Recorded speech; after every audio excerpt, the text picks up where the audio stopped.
Well, thank you so much, guys. It's not done just yet because, as we mentioned, we're going to invite up Guillaume, our friend here, to present a new novelty again, a really cool tool that we're going to be presenting here. Guillaume, why don't you come on up over here? It's going to be your second time on the Words. Hi. Welcome to the show. How are you doing today? And what do you have to present to us for our viewers? Yeah, thanks for having me. So today I'm here to present the testing grounds. What is testing grounds? So basically, it comes from a need from the team to gather more feedback from the community, and it's basically a tool for us to gather feedback on possible upcoming changes that we want to push to the game. And I know that you have a PowerPoint for us. So let's take a look. Let's have a look. Right.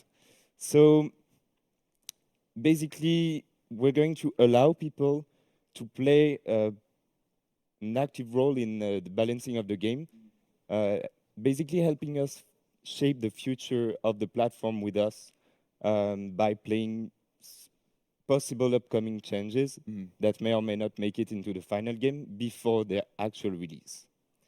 So we had a tool in the past also that had the same purpose. That was the PTS, the public test servers, but it was heavy because you needed a separate client. You needed to download a separate game, and you had to start your progression from zero, etc., etc. Very heavy, PC specific. We don't want that. So with Testing Ground, we are going to have a tool that is accessible right in the live game. That's awesome. So now that expands basically the amount of people that can access this because, of course, if you're on PC, you can download that. But if you're on Xbox or on PS4, now it's going to be in the live game. So much more, less of like a barrier to entry, right? Exactly. It's basically going to be the time-limited phases, but they're going to be available for all players on all platforms. That's awesome. So it will help us gather even more feedback than what was possible with the PTS, and also feedback from the console players that have a different experience than the PC players, of course. As I mentioned, it's going to be accessible directly from the game. It's going to take the form of a front that's going to be available on the world map on your capital, actually. Okay. So basically, where you will also see the events. Sometimes you might see testing ground available. Okay.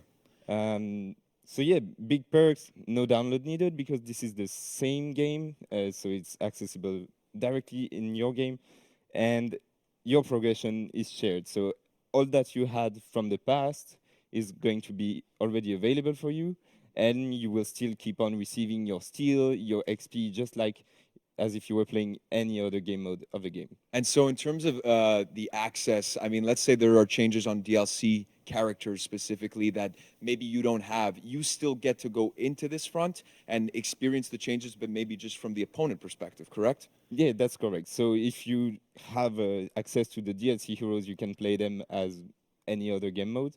And if you don't have them, you can also face them as your opponent and still get to see the new moves, the new mashups. Yeah, the potential mix-ups. changes that might be implemented based off of this testing grounds front that obviously again to gather feedback for all from all of players on all platforms. Yes, exactly. So not every change that we're going to push to the game are going to go through the testing grounds first. Yeah, and therein lies the reason why it's called testing grounds, of course. Exactly. And not everything that is going through the testing ground are going to be implemented in the game later on. This is basically for us to test out things and see whether or not we want to push them. So can you delve a little bit more into the process? How do these testing phase begins? And again, I'm assuming that here you guys have specific changes that you might want to do in one batch, and that will be available when it's ready for you guys to push. Can you just tell us a little bit more of that process for the players? Of course. So basically, the process, we first have a team that comes to us. We decide they want to gather feedback on something that they're working on. So we decide that we open a testing ground phase. Then we let player play the content that is being tested. For now, we are focusing on some balancing changes, whether on heroes and game modes.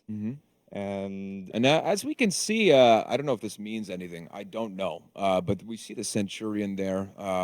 Just going to mention it. I don't know. It is very Anyways. suspicious. Yeah, it is that very there's a couple of suspicious. zeros I don't there in know. that I don't picture. know. Yes. Let's move forward.